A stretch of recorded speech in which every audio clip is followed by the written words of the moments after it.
All right, 10-7, completing the square. This is kind of a tricky topic in algebra. So if you don't completely fully understand it after this video, this is something we'll probably go back to once we eventually get back to school. I'm going to go through the steps quickly, going along with the example to the right that is given to us, and then we'll try a few during the video. So first step, you always want to move your constant to the right side. So the constant of the quadratic equation that you're given, we want to move that to the right side. So you'll notice that's what they do here with this plus 8. Second is you want to take half of the b term. Remember, the b term is the number in front of x. So in this case, it was 6 or negative 6. You're going to square it and then add that to both sides. So if I take half of negative 6, that gives me negative 3. If I square that, that's where I get that 9 from here. Number 3 says complete the square on the left. All you're going to be doing is you're going to be factoring this. So if you look at this trinomial here, if we trinomial factored this, right, this would be x and x. Signs are the same, both negative. Factors of 9 that add to give us negative 6, that's going to be 3 and 3. All they did was rewrite x minus 3 times x minus 3 as x minus 3 squared, and then we just added the 8 and 9 here to get 17. From here, you do have to just solve from x, or solve for x by first you're going to square root both sides to get rid of this squared term here. Remember, like we said with the quadratic formula, when we take the square root of something, now we need to take in consideration the positive and negative value of that square root. So you are going to have a plus and minus in front of your square root symbol like you did with quadratic formula in the last lesson.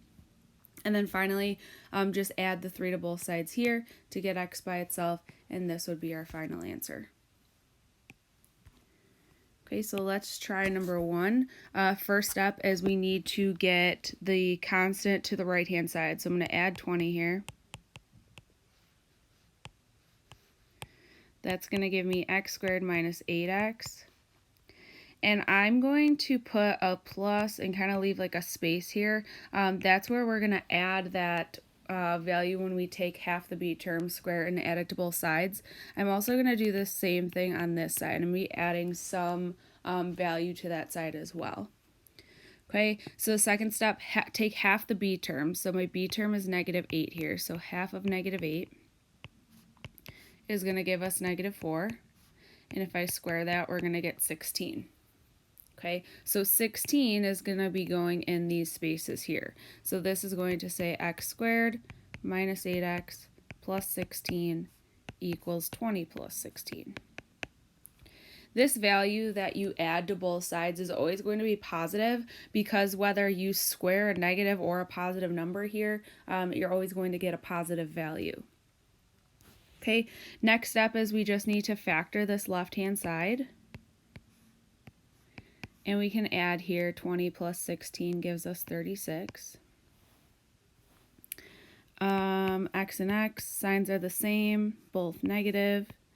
Factors of 16 that add to give me negative 8, that's going to be negative 4 and negative 4. When you factor that left-hand side, you should always get the same factor being multiplied twice, because then we need to rewrite this as x minus 4 squared. Just going to turn my Wi-Fi off real quick.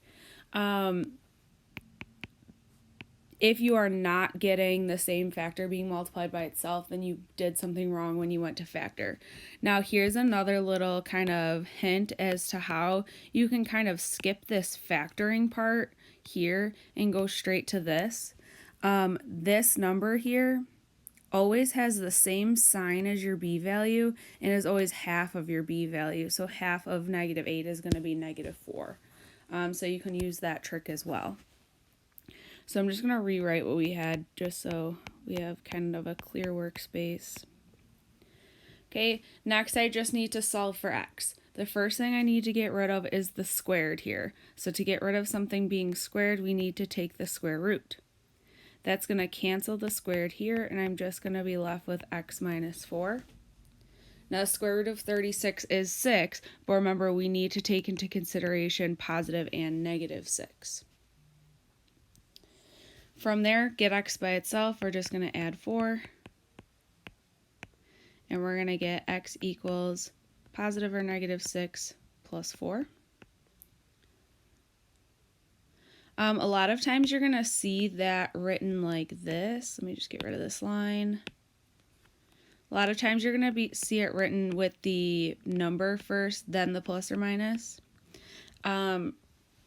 So now the reason that, or the way that we can get our two solutions is just by giving 1x the positive 6 plus 4, and 1x gets the negative 6 plus 4. Just make sure you're changing the sign in front of the 6, not in front of the 4. The 4 stays positive. Okay, so one solution is going to be 10. The other one's going to be negative 2. Okay, let's try number 2. First thing we need to get rid of is the constant. Move it to the other side by adding 18. So we get x squared minus 6x. I'm going to leave a space for what I'm going to add here on both sides. Next, we need to take half the b term. B term here is negative 6, which gives us negative 3, and we need to square that to give us 9. So 9 is what we're adding to both sides. So we're going to get x squared minus 6x plus 9 equals 18 plus 9. I'm going to skip the actual factoring of the left side. I'm going to use that trick. So it's always x in your parentheses. Your sign is going to be the same as your b term, so minus, and it's going to be half of your b term, so it's going to give us 3. And then 18 plus 9 gives us 27. From here, we just need to get x by itself. First thing I'm going to do is square root to get rid of that squared and just be left with x minus 3 on the left-hand side. Now 27 is not a perfect square, so we don't want to round that value. Just leave it as the square root of 27, but don't forget your plus or minus in front of it. And then finally add 3 to both sides to get x equals plus or minus 27 plus 3. Again, you could see it written this way. Oops, square root of 27, not just 27. And we can leave our answer just like that. It doesn't tell us where to round, so you don't want to just assume they want you to round. Just leave your answer as is.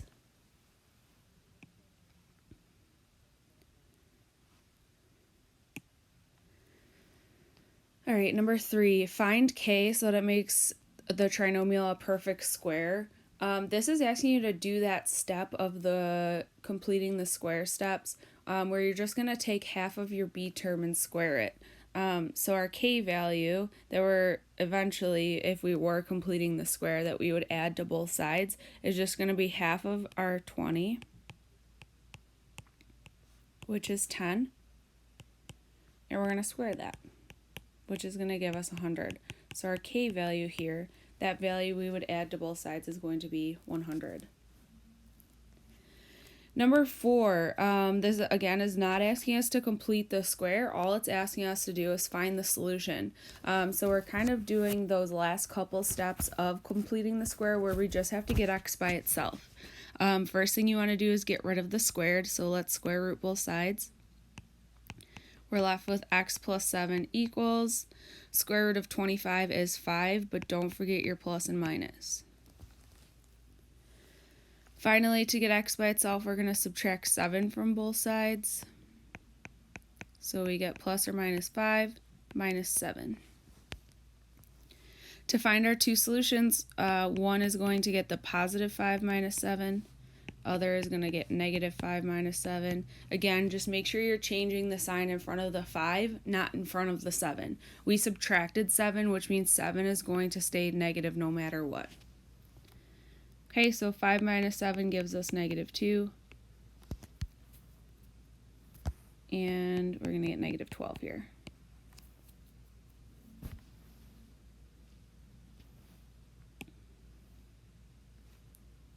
Okay, number 8. Find the solutions for x to the nearest tenth. So this is just asking you to split this up, one getting the plus radical 5, other getting minus the square root of 5. And all you have to do is type each of these into your calculator and round to the nearest tenth.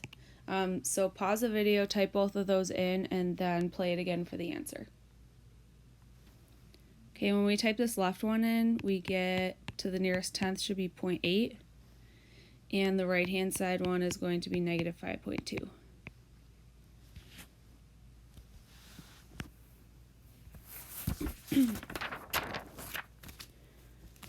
Okay, number 5, this whole page is past Regents questions on completing the square. So it says a student was given the equation x squared plus 6x minus 13 equals 0 to solve by completing the square. The first step that was written is shown below, and that's here. So all this student did was they did the first step by adding the constant to the right hand side. The next step looks like they're adding some value to each side of the equation. So it says state the value of c that creates a perfect square trinomial. So this is again where we take half of our b term, which is 6. Half of 6 is 3. And then we're going to take half of that b term and square it. So the value that would be added to both sides here is going to be 9. And then it says explain how you've determined the value of c. All we did was I took half of the b value and squared it.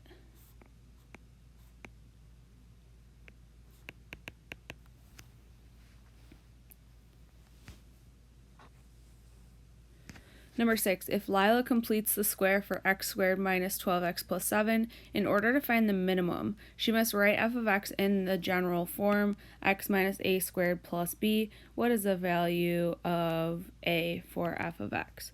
So for this one, guys, I just want to start completing the square to kind of see where that takes us. So here's our original equation. X squared minus 12x plus 7 equals 0. First step is to move the 7 to the right hand side by subtracting it. Again, I'm going to leave that space for what I'm going to add here. We need to take half the b term, which is negative 12. That's giving us negative 6. And square it to give us 36. So our new equation says x squared minus 12x plus 36 equals negative 7 plus 36. Factor the left-hand side or use that trick. It's going to be x minus, because it's the same sign here, and then half of this b value. Half of 12 is 6. And then negative 7 plus 36 gives us 29.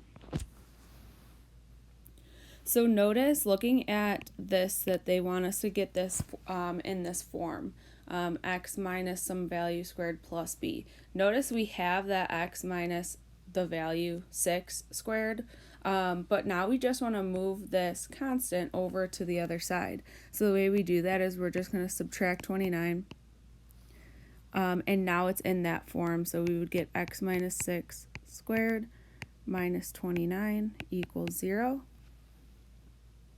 They want to know what's the value of a. Notice there's already a subtraction symbol in front of a, which we also have in our equation. So the value of a is just going to be 6. So choice 1.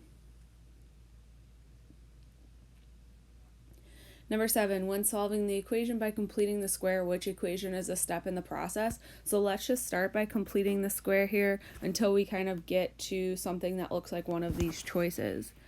So we have x squared minus 8x minus 7 equals 0. First things first, get that 7 to the other side.